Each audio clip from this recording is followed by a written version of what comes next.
ಗದಗ ಜಿಲ್ಲಾ ರೋಣ ತಾಲೂಕು ಮಲ್ಲಾಪುರ ಗ್ರಾಮದ ಶ್ರೀ ಸಿದ್ದಾರೂಢರ ನೂತನ ಶಿಲಾ ಮಂದಿರ ಲೋಕಾರ್ಪಣೆ ಮೂರ್ತಿ ಪಟ್ಟಿ ಸ್ಥಾಪನೆ ಕಳಸಾರೋಹಣ ಪಲ್ಲಕ್ಕಿ ಉತ್ಸವ ಹಾಗೂ ಸಾಮೂಹಿಕ ವಿವಾಹ ಮಹೋತ್ಸವವು ಕಾರ್ಯಕ್ರಮವು ನೆರವೇರಿದವು.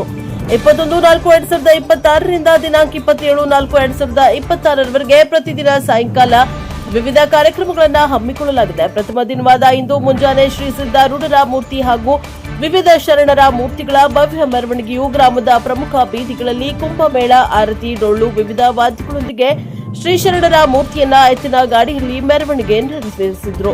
ಮೆರವಣಿಗೆಯಲ್ಲಿ ಶ್ರೀ ಸಿದ್ದಾರೂಢರ ಮೂರ್ತಿ, ಅಮರಗೊಂಡ ದೇವರ ಭೂಪರ ಶ್ರೀ ಗಜದಂಡ ಶಿವಯೋಗಿಗಳ ಮೂರ್ತಿ, ಕೊಪ್ಪಳ ಸಂಸ್ಥಾನ ಮಠ ಗವಿಮಠದ ಶ್ರೀ ಶಿವಶಾಂತವೀರ ಮಹಾಸ್ವಾಮಿಗಳ ಮೂರ್ತಿ, ಗದುಗಿನ ವೀರೇಶ್ವರ ಪುಣ್ಯಾಶ್ರಮದ ಶ್ರೀ ಪಂಡಿತ ಪುಟ್ಟರಾಜ ಕವಿ ಗವಾಯಿಗಳ ಮೂರ್ತಿ, ಬಳಗಾನೂರಿನ ಶ್ರೀ ಚಿಕ್ಕೇನಕೊಪ್ಪ ಚನ್ನವೀರ ಶರಣರ ಮೂರ್ತಿ, ಶಾಖಾ ಶಿವಯೋಗ ಮಂದಿರ ನಿಡಗುಂದಿ ಕೊಪ್ಪದ ಶ್ರೀ ಚನ್ನಬಸವ ಮಹಾಸ್ವಾಮಿಗಳ ಮೂರ್ತಿ, ಶ್ರೀ ಗರಗದ ಮಡಿವಾಳೇಶ್ವರ ಮೂರ್ತಿ, ಸೋಮನ ಕೊಪ್ಪದ ಶ್ರೀ ಸದ್ದಾನಂದ ಸ್ವಾಮೀಜಿಗಳ ಮೂರ್ತಿ, ಸಂತ ಶಿಶುನಾಳ ಶರೀಫರ ಮೂರ್ತಿ, ಹುಬ್ಬಳ್ಳಿಯ ಗುರುನಾಥರೂಢರ ಸ್ವಾಮಿಗಳ ಮೂರ್ತಿ, ಸಿದ್ದಗಂಗಾ ಮಠದ ಶ್ರೀ ಶಿವಕುಮಾರ ಮಹಾಸ್ವಾಮಿಗಳ ಮೂರ್ತಿ, ಅಣ್ಣಿಗೇರಿ ತಾಲೂಕಿನ ಆಡ್ನೂರು ಮಠದ ಶ್ರೀ ಪಂಚಾಕ್ಷರ ಶಿವಾಚಾರ್ಯ ಮಹಾಸ್ವಾಮಿಗಳ ಮೂರ್ತಿ, ನವಲ್ಗುಂದ ಶ್ರೀ ಅಜಾತ ನಾಗಲಿಂಗ ಅಜ್ಜನವರ ಮೂರ್ತಿ, ಹಠಯೋಗಿ ಶ್ರೀ ಹುಚ್ಚಿರೇಶ್ವರ ಮಹಾಸ್ವಾಮಿಗಳ ಕೋಡಿಕೊಪ್ಪ ಅವರ ಮೂರ್ತಿ, ಶ್ರೀ ಸಂತ ಕವಿ ದಾಸರ ಮೂರ್ತಿ ಇವೆಲ್ಲ ಶರಣರ ಭವ್ಯ ಮೆರವಣಿಗೆಯು ರಾಜಭೋಗದಲ್ಲಿ ನೆರವೇರಿತು.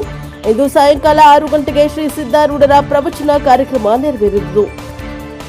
ಪ್ರವಚನದ ನಂತರ ದಾಸೋಹ ಸೇವೆ ಶ್ರೀ ಯಲ್ಲಪ್ಪ ಶೇಖಪ್ಪ ಮಳಿಗೆಯವರು ನೆರವೇರಿಸಿದ್ರು. ಗ್ರಾಮ ಪಂಚಾಯಿತಿ ಮಾಜಿ ಸದಸ್ಯರು ಮಲ್ಲಾಪುರ ಇವರು ನೆರವೇರಿಸುವರು. Bureau reporter Hebballi NK TV 4 Ron.